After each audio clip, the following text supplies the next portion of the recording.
Hashtag hello and welcome. My name is the Alpha Female and you're listening to Turnbuckle Talk. Whoa! G'day, mateys. Bushwhacker Luke here, 2015 Hall of Famer, and you're listening to Turnbuckle Talk. Yeah! Whoa! This is pro wrestling's only modern-day Viking Gunner, and you're on Turnbuckle Talk. Hey, this is Nick Magnus-Tolis, and you're listening to Turnbuckle Talk. Hi, this is Leva Blue Pants Bates, and you are listening to Turnbuckle Talk. Hey, this is Jeff Jarrett, the king of the mountain and founder of Global Force Wrestling, and you're listening to Turnbuckle Talk. Hey, fellas, you guys have a great day, and this is only because I'm talking to Canadians. It is actually spitting snow in Tennessee. See? Oh my God! That's a great. We've had 70-degree weather here. We really had a warm December, and I get on the phone with damn Canadians and we're spitting snow. So. It is Tuesday night, and you are here on Turnbuckle Talk. This is episode number 365, Lack of Defenses. I am Carl Carafel. I am joined alongside Chris Best and OMD. And once everything catches up and microphones are available for everybody, we can get ourselves into this show. OMD, how you doing, brother? I am doing very, very well, brother. Thank you for asking. Yourself? I'm doing well. I have nothing that I need to complain about because nobody gives a crap anyways. Chris Best, how are you? Do you see what I mean by technology doesn't like me today? I do see that. I do see that. I'm doing pretty good. A little bit frustrated at technology, but I'll sit down and have a proper candlelit dinner with it and work my magic with it. You know what I mean? I understand fully. Before we kick off the show today, I do want to let everybody know that if they want to help support the channel, there's an easy way for them to do it and look stylish at the same time. Check out carlcarafel.redbubble.com. That is KARLKARUFEL.redbubble.com. While there is a number of different items that you can take a look at and choose from, whether it is t-shirts, ball caps, stickers, posters, even water bottles that are available there for you from a number of different shows that are available here on Turnbuckle Studios.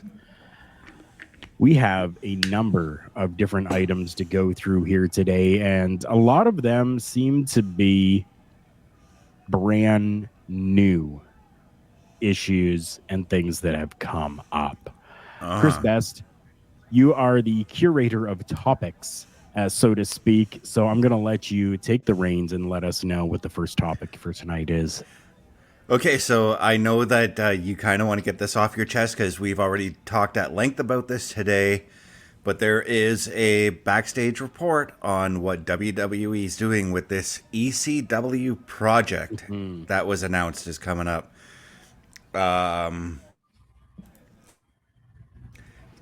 It has been announced that the project coming up is a Legends biography on ECW.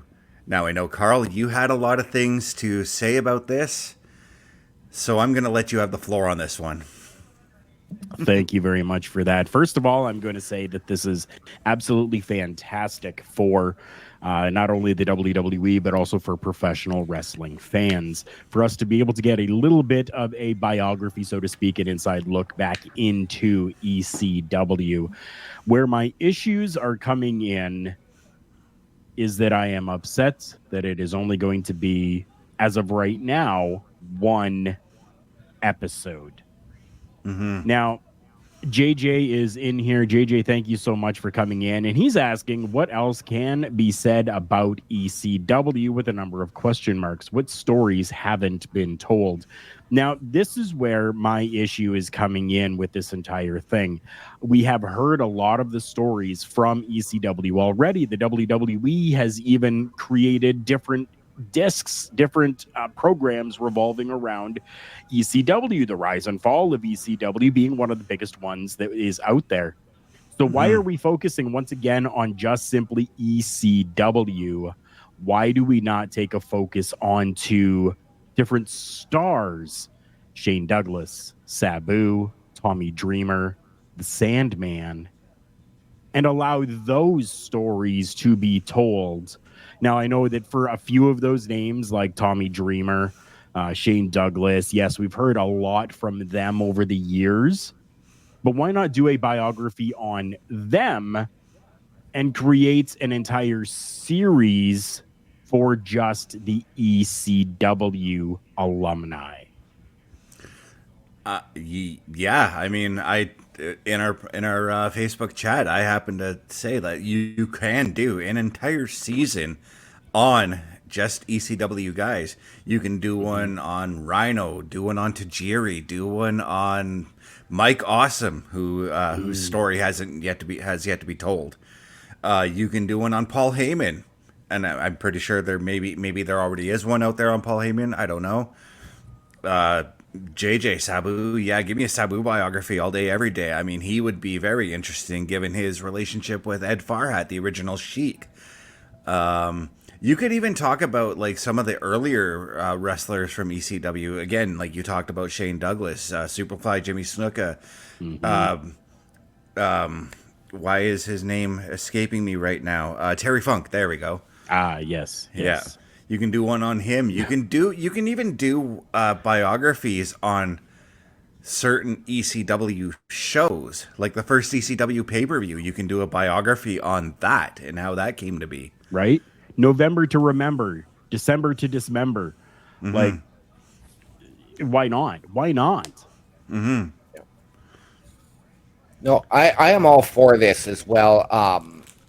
And especially, yes, doing a whole season on ECW would be amazing. And I mean, let's not forget, I mean, there are a number of ECW alum who have had their biographies already done in Mick Foley, Steve Austin, Rick Rude. But a lot of those were very WWE centric and Absolutely. not ECW centric. Absolutely. Like they can go back and look at Stunning Steve Austin, at Cactus Jack, Chris Jericho, Rey Mysterio. Right? And I mean, those are all great names, but I'd want to stay away from those names. Right. Give me people that are like Scorpio, right? JJ saying Scorpio. Fantastic dude, by the way. I'll just put that out there. Yeah, he definitely is. But instead of giving us, as you know, they always do, giving us these huge named stars, people understand and know that ECW was kind of an underground market when it came to professional wrestling. So why the hell not give us names that are not huge? Give us these smaller names that maybe didn't make it over to big time in the WWE. Hell, give me Spike Dudley. Right. Okay. He left the professional wrestling business. He went on to do good things outside of professional wrestling. Give me those types of stories when it comes to how maybe ECW was used as a transition for him and how ECW helped get him into where he is today. Right? And I mean, to your point, Carl, it's because they are doing the filming at the 2300 Arena over WrestleMania weekend. So it's, again, going to be more WWE centric as opposed to let's go back and really revisit it. Like, and this is a concern I have. Is it going to be more of the WWE washed out version? Or is it going to be on ECW? It's going to be on ECW. I wonder if they do talk about the reboot of ECW. Kind of hope they don't. But Carl, you mentioned some. You happen to say some of the lower names, some of the lesser known names that we don't really think about, and it got me thinking about professional wrestling stalwarts. We talked about Sting, who was straight up WCW.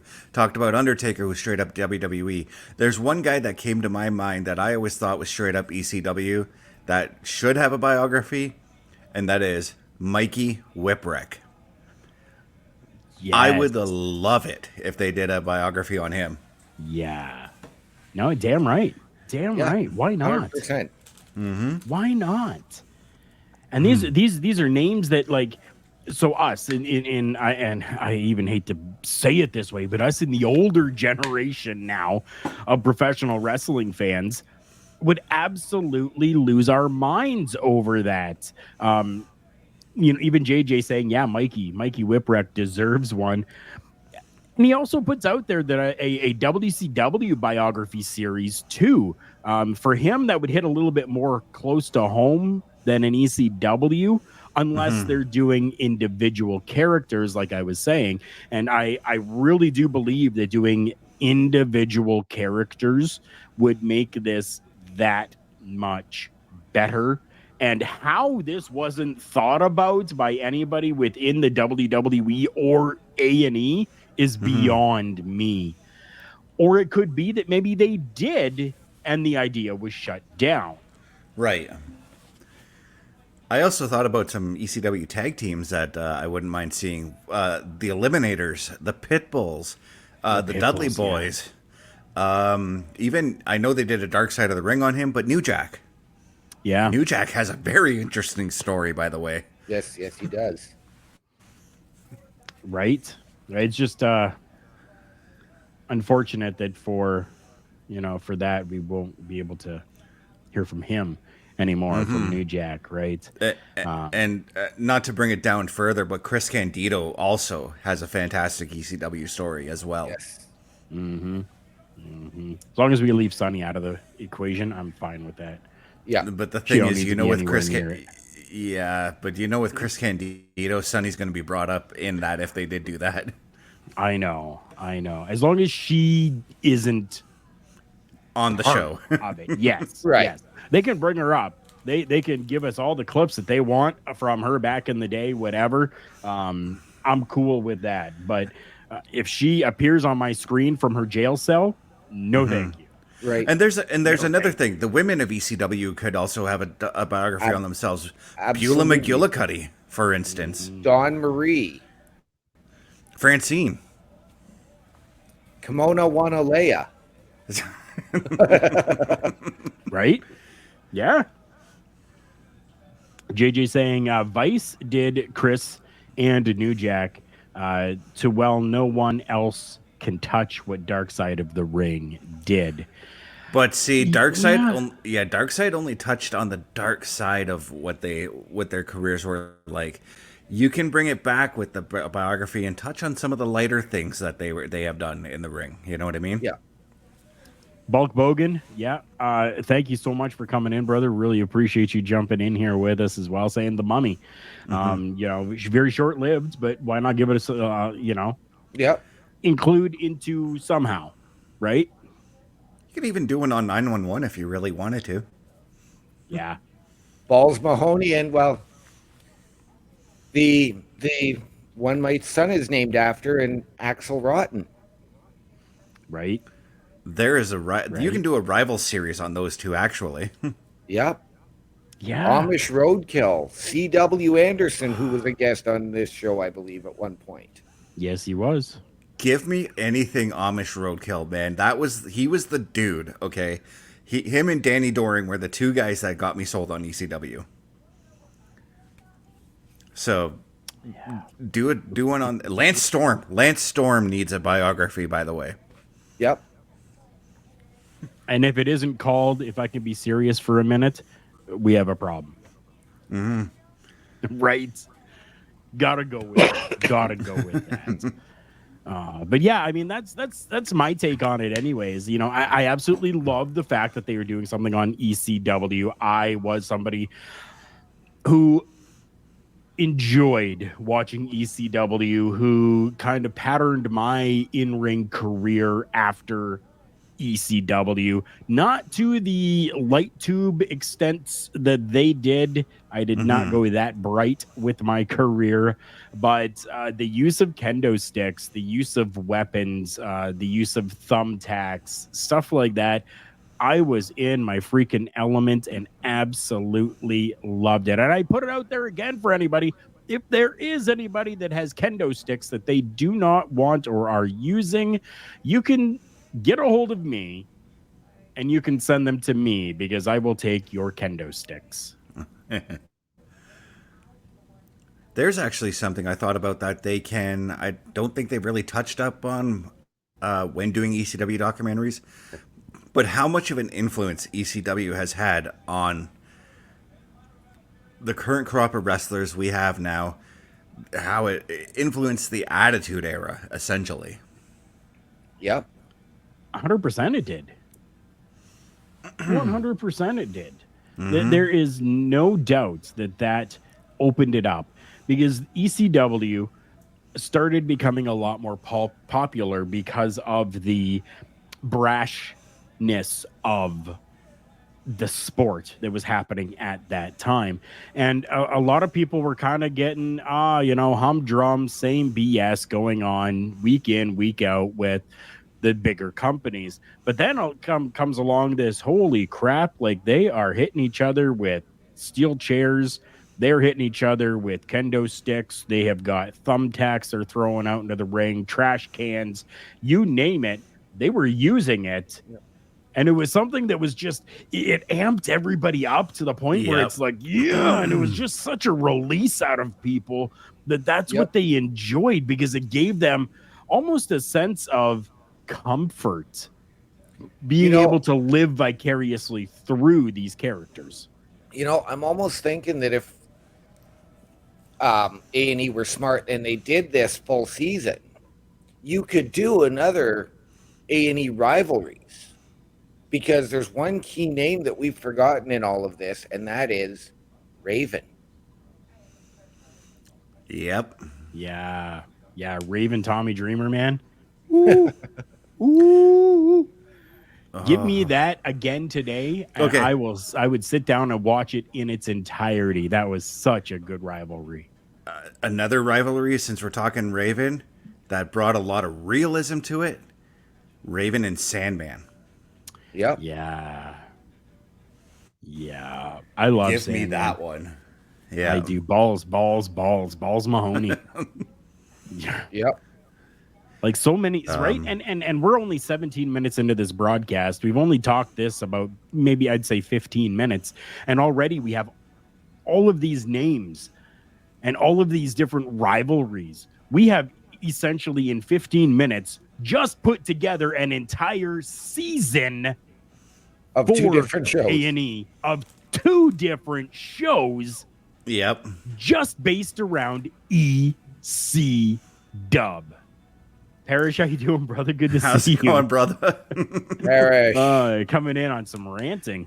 Yeah. We forgot Daddy.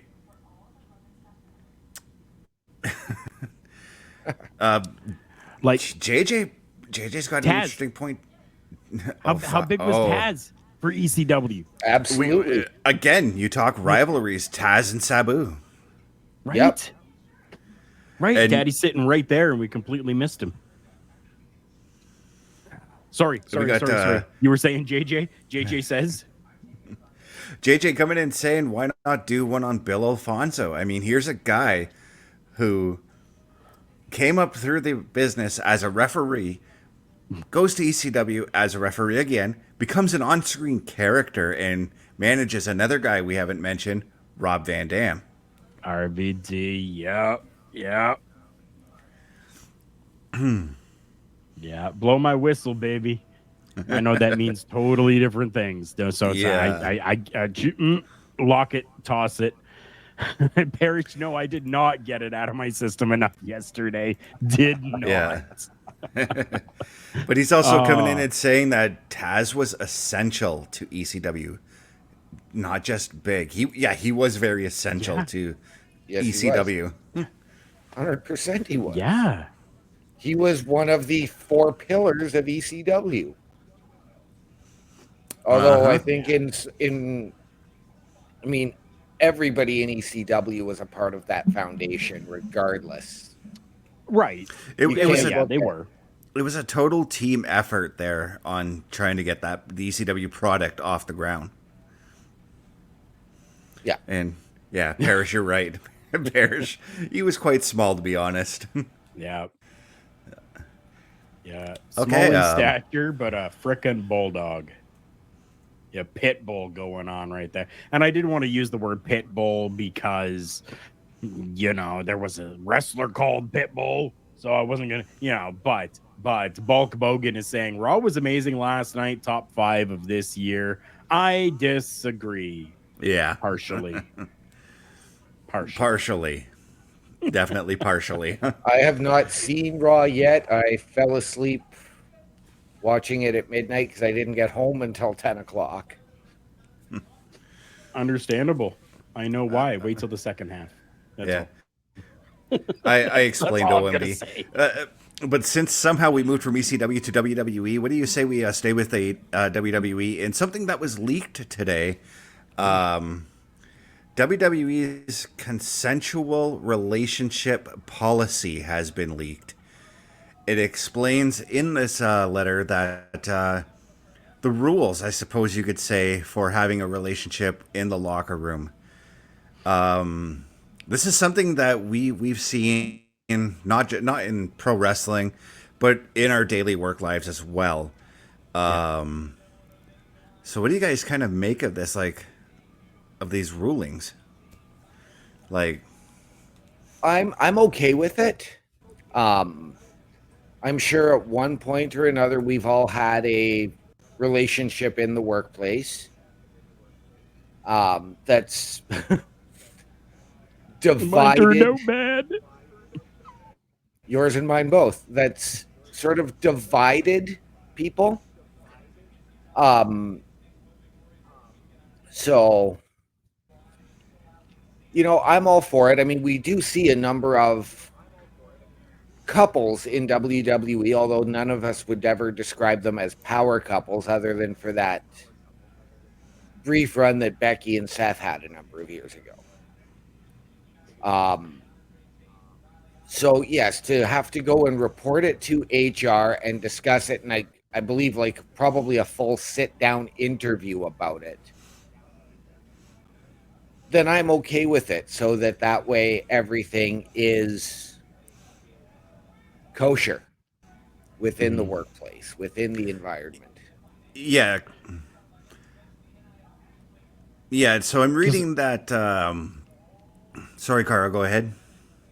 No, it's perfectly fine. I just want to make sure that I'm clear on what I was reading in case I have read something incorrectly. But essentially what it's saying is that if you are going to have talent-to-talent relationships within the workplace, then it needs to be brought to management so that they're aware of. And there will be no talent-to-management relationships that are going on. Correct? Right. Okay. That's it. Okay. I literally just read that myself. There will also be no relationships between corporate individuals as well, according to what I'm reading, which is, given current circumstances that we're not going to touch on, kind of interesting that came out suddenly. But talent-to-talent relationships, I'm glad that there's a way that they can navigate how to work through this if there's a breakup between talent or whatever, you know what I mean? Right. JJ, I don't know why they have really come up with this. I don't know that something happened. He's asking, did something happen? I don't know. Bulk, I hope that kind of answers your question, because that was a question that I kind of had as well, because I wanted to make sure that my understanding was correct on it. I am perfectly fine if somebody within talent wants to.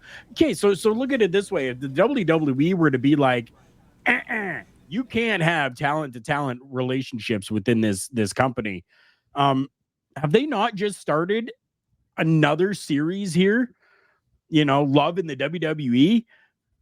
So if we're not going to have relationships between talent and talent, you're taking this entire thing away from what you have available to get more money for the company. Mm-hmm. And let's face it, these guys and girls, they're on the road 300 days out of the year. Right. Something is bound to happen. Something is going to happen, regardless if you say no to it or not. Something is going to happen regardless. So it's good that... OMD is destroying his studio. He is. JJ, to my understanding, why this all came about is because of the issues that went on with the previous owner of the WWE, so that stuff like that does not happen again. That's what I'm understanding from the couple articles that I have read. That's really where all of this is coming and stemming from.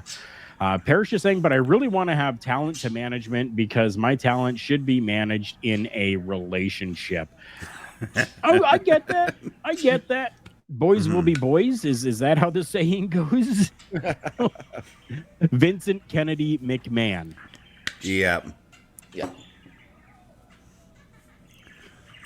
I got no problem saying his name. Yeah, me neither. But I mean, this is something that we've all seen in our daily work lives.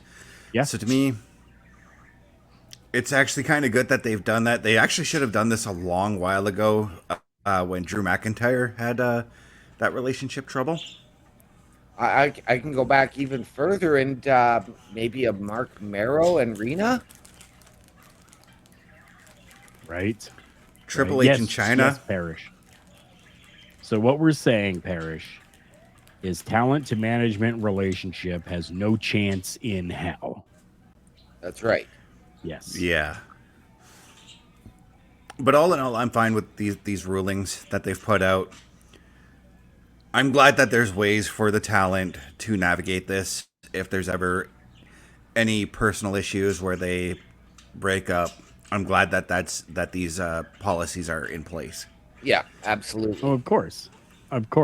And yeah, like they're not saying that, talent. Now, when we say talent, we mean the wrestlers, the ones who we see on our screens wrestling week in and week out. Not saying that they cannot come together in a relationship, but just that if there is a relationship that begins, just kind of go and speak with, TKO and just kind of let them know, hey, this is the situation. We have given ourselves to each other and we are a couple, right? Yeah. Both I would Bogan. say, what do you think? I do consider refs talent. Anybody who appears on screen is talent. Absolutely. That's my look at it. So you could be Adam Pearce, Nick Aldis, the announcers, the referees, the wrestlers, even the guys that they bring in for like jobber matches. They're all talent, Yep. The security. GMs, I would include them as well. Speaking of security, I've got a interesting thing that happened to me today that I was watching on YouTube that I saw that kind of surprised me. And you know what? I'm going to go out and flat out tell you. But I was watching. So when I'm doing my editing here for the shows and whatnot, I usually have some kind of wrestling on YouTube going on. Right. And it suddenly showed me Braun Strowman and Roman Reigns contract signing for Payback in 2017. That broke down into a brawl all over the arena. There was a security guard who got taken out. And I'm like, wait a minute. That security guard looks so familiar. Who is that? Rewind it again, watch it. And it still wasn't clicking. Rewind it again, watch it. Still wasn't clicking. So we just saw him. I know. I hit pause and I'm like, that's Danny Duggan. Holy hell. Yeah. We literally just saw him this past Friday. Yeah. Nice. Oh, jeez. Bulk, I would not consider producers as talent. No. They are in a managerial role producing and helping with that side of things. So I would not consider them talent. Yeah, and there's also the fine line for Nick Aldis and Adam Pearce on that one because they also serve as producers as well. Mm-hmm. So, yes. Yeah. But no, all in all, half an hour into the show, and I mean, we've already gotten great responses from everybody here. We want to say thank you to each and every one of you for coming in and spending your time with us here on a Tuesday evening, giving us your comments and talking along with us. I really, really do appreciate that. And if you guys are happy with what we are doing, please tell your friends and let them know.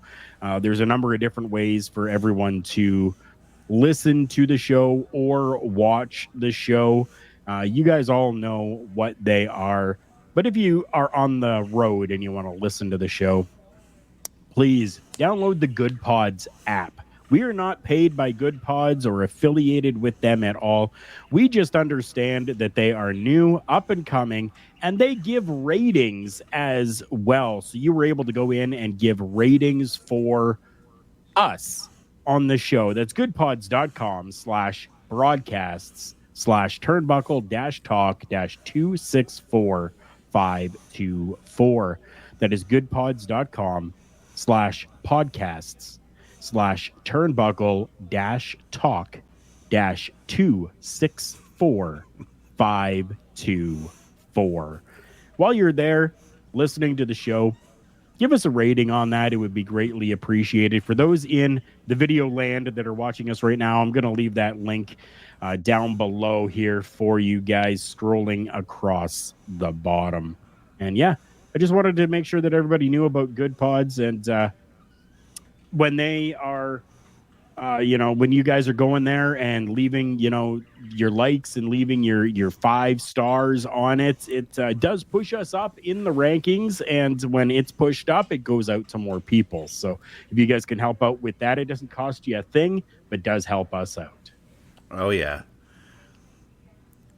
Bulk Bogan also saying, like Tyson Kidd and Natty. Although Tyson and Natty were together long before they came to the WWE. So yes, they were. What do you say we hop across the pond and go to the land of the rising sun for a moment? Okay. We've talked about the unification of all the Japanese wrestling promotions, the United Japan Pro Wrestling Alliance. They finally have announced their very first event. Ooh. Coming May 5th. Wait, hold on. We are going to be seeing what they're calling, All Together. It's not announced which matches are happening, but already I'm intrigued to see how this goes.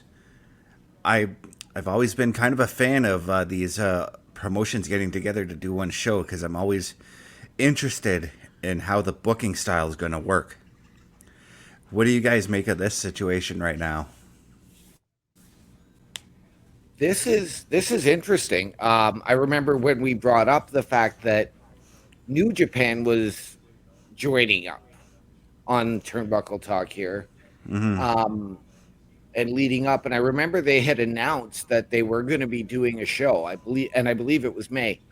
But again, we didn't know what was going to happen, how it was going to be done, or even where. We just knew it was actually going to be a show. So I am intrigued to see where they go from here, because you've got 9 different promotions now coming together under one banner for a show. Yes, we do.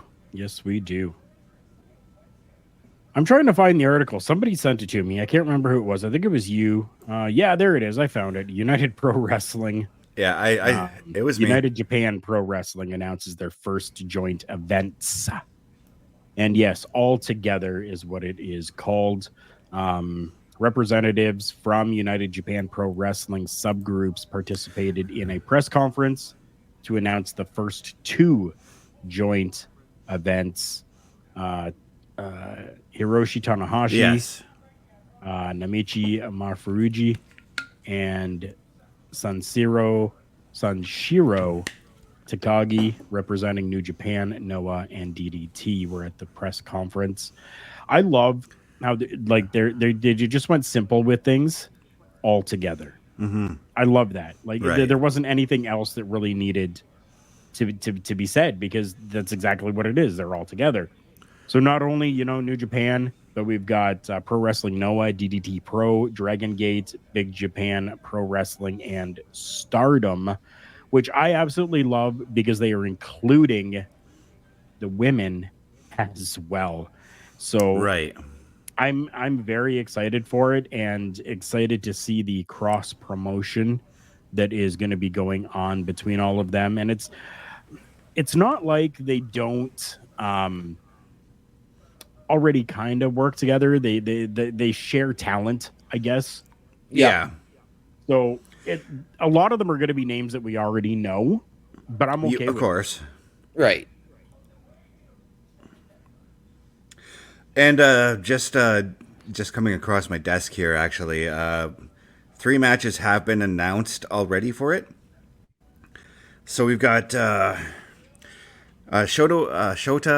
Omina, Kato Kiyomiya, Yuki Ueno taking on Yuya Uemura. I'm having a hard time butchering I'm having an easy time butchering these names. Konosuke Takashita and Shun Skywalker all in a 6-man tag. Tomohiro Ishii and Daisuke Sekimoto are taking on Jeff Cobb and Masa Kadamiya. Hiroshi Tanahashi is going to be on the card. He's teaming up with Senshiro Takagi, Naomichi Marufuji. He's taking on Evil, who is my favorite wrestler right now over there. Ren Narita and Yujiro Takahashi. So already I'm sold. I want to watch this show. Yep. And that's only 3 matches that have been announced. Now I'm wondering if they are going to be doing similar to kind of what New Japan does. We know that New Japan puts on like 6-hour events and kind of breaks them up, right? Or 9-hour events and breaks them up into different shows, right? I wonder if this is going to be the same, similar, or completely different. I'm wondering if you're going to see it become like a 2-day event like Wrestle Kingdom. Okay. That's what I'm pretty sure that's what Carl means by breaking up the event. What I'm intrigued to see about is are we going to see an All Japan guy take on a New Japan guy? That's where I'm curious about how the booking is going to be. And I have a little bit of concerns from that because of how, if you remember in the 80s, how Super Clash used to be booked. There was a lot of arguing on how to book those shows. A lot of drama going into those. Carl is counting. It's like 50 years ago, dude. I realize that, but still, there are those promotions that are like, hey, we want our top guy to beat your top guy. You know what I mean? Right. And I think that's why they've got, like kind of representatives from each company on a panel, on a board. Yeah. Where where the decisions are going to be done and made, right? So okay. That makes more sense. It's not going to just, It's not just going to be like New Japan going, no. You can't have my guy lose. No. It's okay. Here's the people that we are going to bring to you. You can use these people. Right? Yeah. And then it's like they're just being allowed to work a different show with different writers, different bookers, different all of that. I think that's the difference too, as opposed to just a New Japan versus All Japan. I think now you have to take in the United Japan Pro banner. Yeah, so it's gonna so now it's starting to sound more like it's gonna be how NWA would book Starrcade, for instance, where it was a committee of guys who would decide, okay, Ric Flair's taking on Harley Race. We're gonna put it to vote on who's going to win. Yeah. Right. That's how I'm understanding it, and I think that's the best way to go about it. I mean, completely. OMD, man, you got to stop destroying your studio. Literally, I shift position to sit up so for a better camera view, and everything falls. Yeah, his light has fallen twice, at least twice now during the show. He had troubles when he was putting it up. He was all whitewashed for a little bit.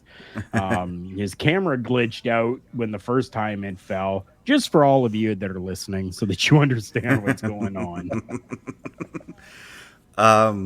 But yeah, I'm. Oh my god! Now I really want to see that. I'm kind of interested to see Evil, and I want to just see Evil in a match again. Right. Of course. Yeah. Of course. But yeah, I'm just. Yeah, I'm excited for this. Me too. And we don't really even know how it's going to be put out and presented to us yet. Whether it's going to be in a pay-per-view capacity, whether it's going to be streamed somehow. Really, I haven't heard any details. I don't know if either one of you have heard any details on that as of yet, but I know that I have not. And I'm really hoping that it is somewhere kind of, I don't even want to say outside of New Japan World, because that will get them some good subscribers as well if they start doing this. But I don't know. I don't know how I would want it to come about, because I know in the pay-per-view realms, you're going to be looking at $50, $60, $70, $80 for the show. And if they're going to break it up into several parts, well, then you're paying like $50 for this one, $50 for the next one, $50 for the next one. So it might be a better idea just to do New Japan World. I don't know. You guys hear anything about it? The only thing I just looked up is the venue. It could very well be taking place. It's going to be at Budokan Hall, which is where WWE held Beast in the East at, and that's a fantastic venue, by the way. Great venue for wrestling. I'm just that just made me even more excited knowing that it's going to be at Budokan Hall. I kind of wish it was at Tokyo Dome, because a big thing like this, you maybe want to put it at Tokyo Dome, but I know that they're just right now first event, dipping their toe in the water. Budokan Hall works, you know. Right. Yeah. Yeah. All right, so now I know, Carl, you have also had something you wanted to discuss, and I think we're going to make it our showstopper segment. What do you say? Sure. Let's talk about the lack of title defenses between our two world champions in the WWE. I actually did some deep researching on this one here there we go. Yeah. I had a look at the title defenses between Roman Reigns and Seth Rollins from Royal Rumble of 2023 to today. Okay. Seth Rollins has had 10 championship defenses since the World Heavyweight Championship. 10 televised defenses, I should say. Okay. Since the World Heavyweight Championship came into play. Roman has only had 6 televised championship defenses. And I'm emphasizing on televised because Roman did defend at several house shows throughout the year, as did Seth Rollins. You brought this up to me through a friend of yours. Yeah. And I'm going to let you have the floor once again on this one. Yeah, thank you, Chris Cortez. He is the one that sent it to me. Lots of Chris's going around here. Here's what he sent to me this morning. He goes, in a world where we want a fighting champion, Seth hasn't defended since January. Roman hasn't defended since January. At least they could have had Damian cash in and defend the damn title till Mania, and then have a triple threat at Mania. And my response essentially to him was, while I think that that's a really cool idea they could have done to allow the title to be defended, unfortunately in this new era with the whole 30-day defending of the championship doesn't seem to be a thing anymore. We definitely are going to be talking about it tonight, which we are. But he's not alone. I've seen, and you mentioned as well to me that you've seen it on Facebook. People on Facebook have been, kind of bringing this up as well. Yeah, he goes on and he gives me a couple other things here too, but we'll talk about those on another day. And it's mostly the Roman side of things, and I gotta come to the defense of Roman, man, on this one. So Roman Reigns, yeah, he hasn't had very many title defenses since he defeated Bray Wyatt for the Universal title. That's how far back Roman's title run currently goes. But at this point in juncture, I mean, I'm thinking back to, like, I want to go back to the 80s. Did Hulk Hogan have to defend the title every month? No. But when he did, it mattered. And that's what I'm trying to get across to some of these people right now. So when Roman Reigns puts that title on the line, it matters. It adds that extra element of specialness to his championship matches when he puts it on the line. Yes, I know we have PLEs every month. We had Saturday Night's Main Event every month. Hogan also wrestled on those Saturday Night's Main Event. Did he defend the title at every single one of them? No. Most of the time he was in tag team matches, or he was just coming out to help maybe the Ultimate Warrior in a match or something like that. Right. We still did see Hogan on a fairly weekly basis, maybe doing a promo for a house show or something like that. We're in an era right now where we don't necessarily need to see the championship on a weekly basis. We do get Seth Rollins every week with the World Heavyweight title. We don't need to see him wrestling every week and putting the title on the line. We don't need to see Roman every week with the title, but when he does show up, it adds that element of extra specialness. You know it what? Definitely does. I couldn't agree more, Chris. And I know this, I'm going to put this back to another topic that you and I discussed on here, Carl, and that was part-time superstars. Right. Right. I am completely okay with Roman not appearing as much because it takes me back to when we were younger watching superstars or primetime wrestling or whatever. We didn't have the champion every week. No. On the show. So I'm okay with it. I'm okay with it when it's an attraction. Okay. I love it. I don't need to go back to the Ruthless Aggression era when it was Edge and Cena, Edge and Orton, Cena and Orton, and the belt changing hands every 2 weeks. So you're trying to think of, okay, who's the champion this week? Right. I do think that a 9-month title reign is sort of that perfect fit. Okay. As opposed to these, something like Roman's 4-year run, which, I mean, has been incredible for the story that they've put forward. Yeah. Okay, so here's my position on it. When you are a professional wrestler, what is your main goal and objective? To win the title. Yeah. To become the champion, to win the title. Now, if we're having champions that are holding on to that championship and not defending them for months on end, how is anyone else going to achieve the goal of becoming a champion?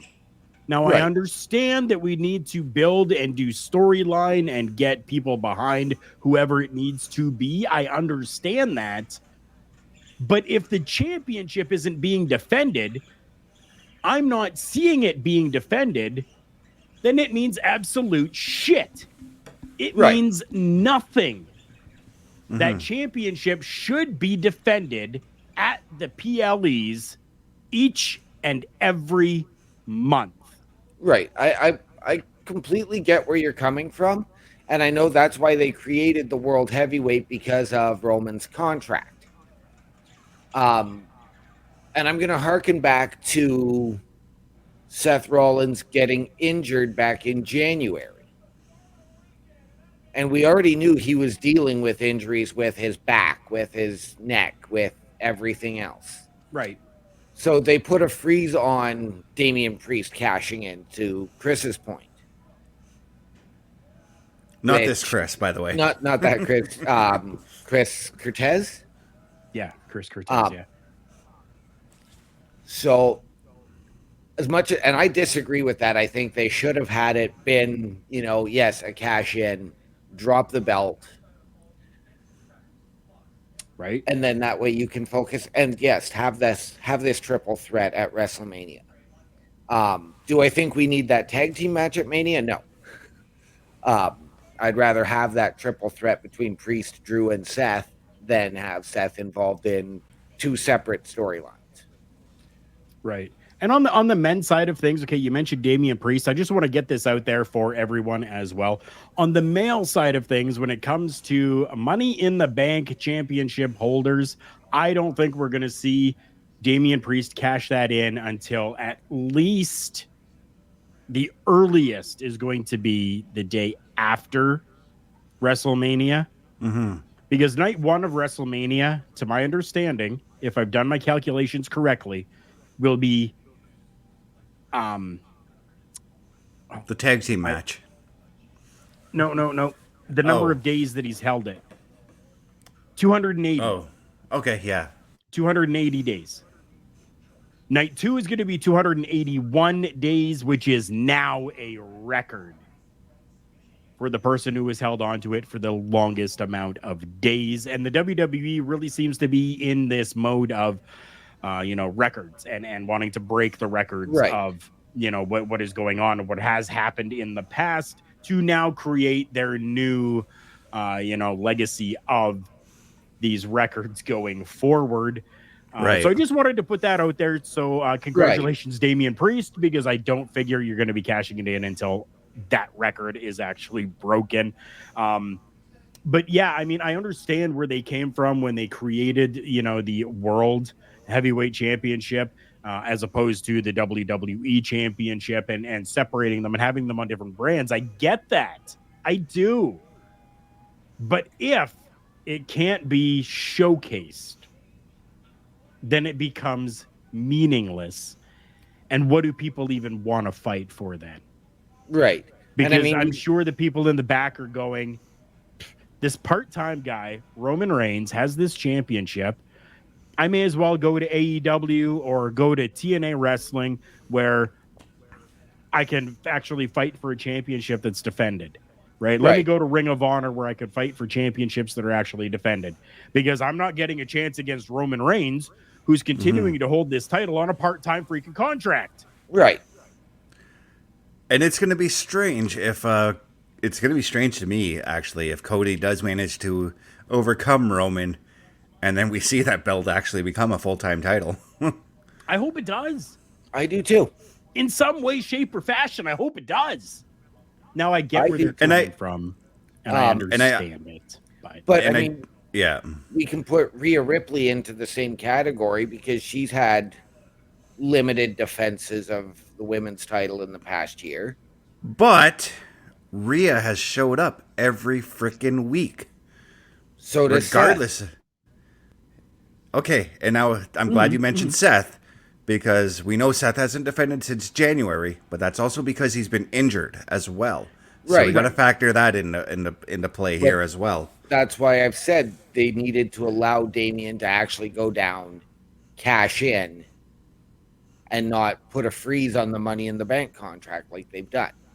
Right, but at the same time, they didn't know the extent of Seth's injury until, a week after he got hurt or something like that? Yeah.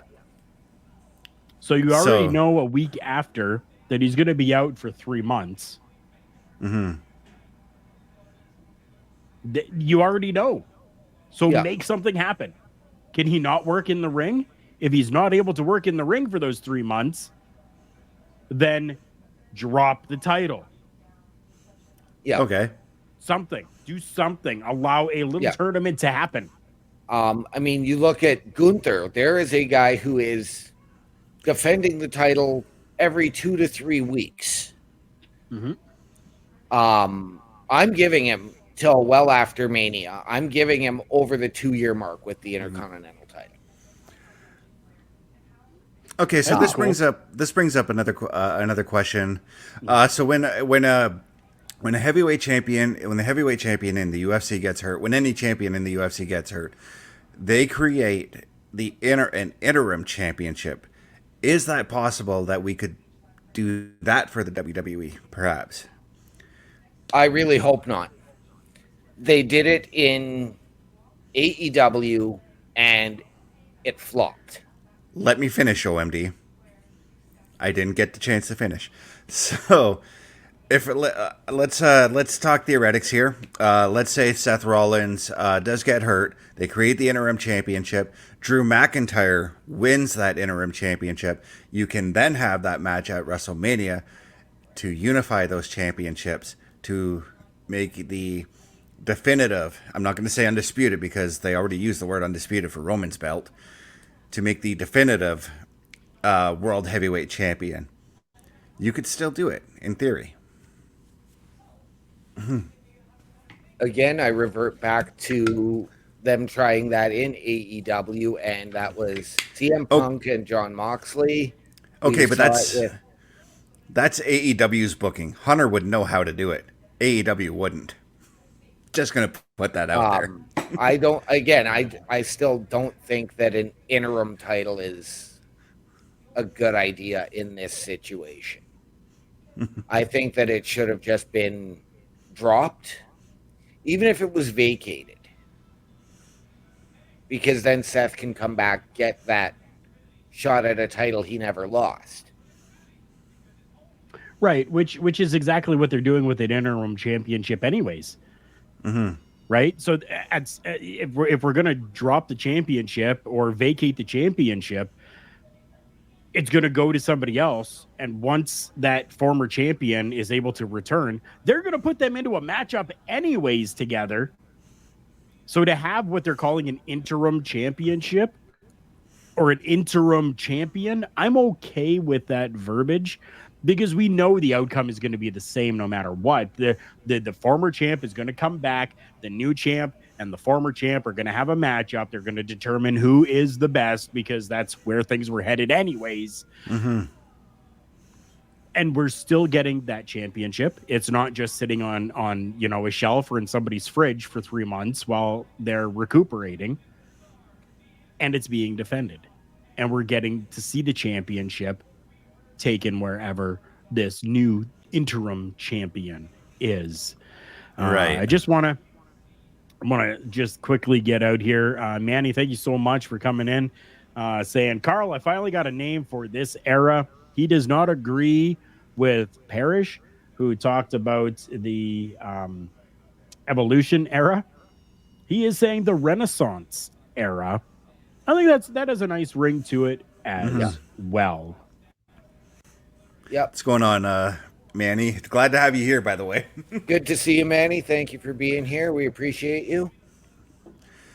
So yeah, when it comes to the interim champion or vacated championship or anything like that, at the end of the day, it's all going to come back full circle. So no matter what we call it, it doesn't freaking matter. Let's just make sure that the title is showcased on your programming, because that is the ultimate goal in your programming, is to get that heavyweight championship. Agreed. And now, and again, that's what they do with the UFC. Again, fighter gets injured and he's a champion. Okay, let's make an interim championship. Let's put our top 2 contenders for that heavyweight title in a fight. Whoever wins that, they're the interim champion. Yeah. And then you build to that next feud. I kind of don't hate that idea, to be honest with you, but I don't know how that would work with Roman's lack of title defenses. Right. That's where I'm trying to. I got my the cogs in my head are working on how to figure that one out. And I mean, I'm with you, Carl, in saying that I do hope that Cody overcomes and finishes his story at WrestleMania, so that we see that title, not necessarily on a weekly basis, but on a monthly basis being defended. Right, of course. And even if he doesn't, I mean, I'm okay with that, as long as we have a championship that is being showcased and defended consistently. Right. Ben, thank you so much for popping in. Appreciate you, my friend. Yeah, we did hear about Pete Dunne getting a slot in a producer role. We didn't talk about it today, unfortunately. We had a number of topics that we went through here today, and time has gotten away from us. We're already nearing the 1 hour mark. We got like 20 seconds until our 1 hour mark is complete. But thank you so much for coming in. If you want to hear the show again, make sure that you're checking us out on our YouTube channel. It will be there in a replay format for you underneath live, or you can listen to us on Good Pods. Go to goodpods.com. You can find us there as well. Yeah, Ben, definitely. I mean, especially when you've got good conversation going on, and Ben, you sound as though you may be somebody that is familiar with the business and knowledgeable at the same point.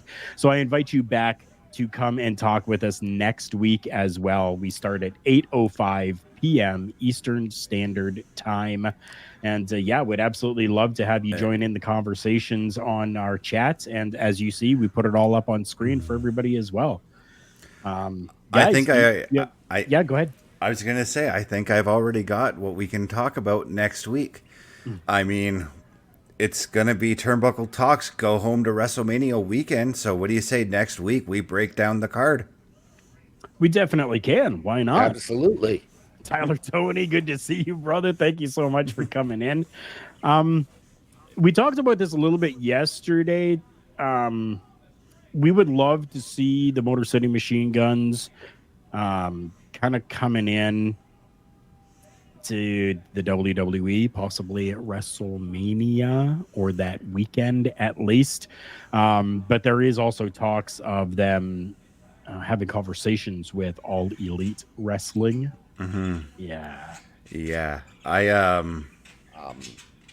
Tony, I'd love to see them come to WWE, but I could also see them going back to another place where they've had success, and that is Japan. Okay, Japan too. Yeah. Okay, so Ben, I'm glad you brought this up in the conversation. Carl said he's thinking about going live for the Mania pay-per-view. We are going live that weekend. Yep. We are doing a 2-night PLE Patrol. We are calling it the PLE Patrol right here on Turnbuckle Studios. You can join us live and catch our live reactions to everything that happens on those 2 nights. We will not be doing stand and deliver. A lot of people have been asking me about that. That's going to be a lot to do. A lot of people have asked me about the Hall of Fame. Not going to do that either. Some Slammies. It's going to be WrestleMania and then the night after WrestleMania for the Raw Patrol. Yep. It's going to be a very busy weekend for us that weekend. Yes, it is.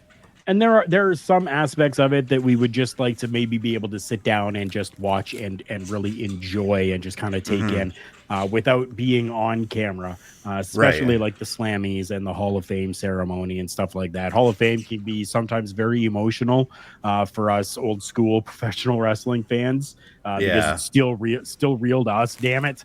That's how old I go with things. But yeah. No. I appreciate you bringing that up. And yeah, there will be a PLE Patrol. Ben, if you don't know as well, here on Turnbuckle Studios, we do a Raw Patrol where Monday nights we have a bunch of us on screen as we're watching Monday Night Raw. You're seeing us on screen discussing it and talking about everything that is going on.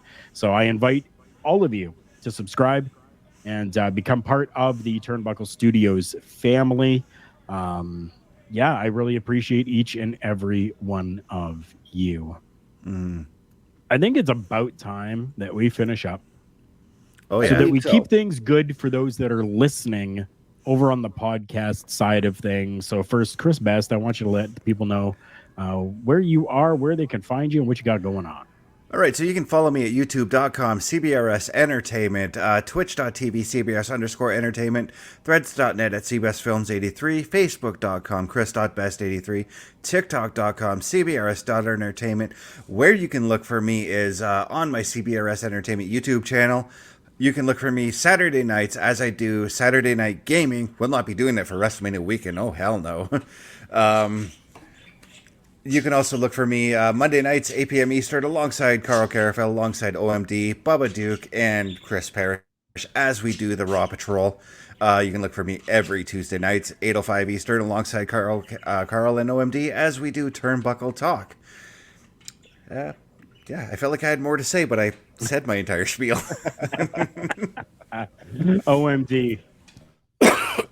The people can find me on Facebook at Daniel Harisic, HRYCYK. On Snapchat, One Man Dynamic, capitals on O, M, and D. On Twitch at OMD17 and on Discord at OMD6370. Visually, if they want to see this moneymaker, they can catch me right here every Monday on the Raw Patrol with you two gentlemen, as well as Chris Parrish, Bubba Duke. They can catch me right here every Tuesday again with you two gentlemen right here on Turnbuckle Talk. On Thursdays, they can catch me on the Boar's Nest with Bubba Duke.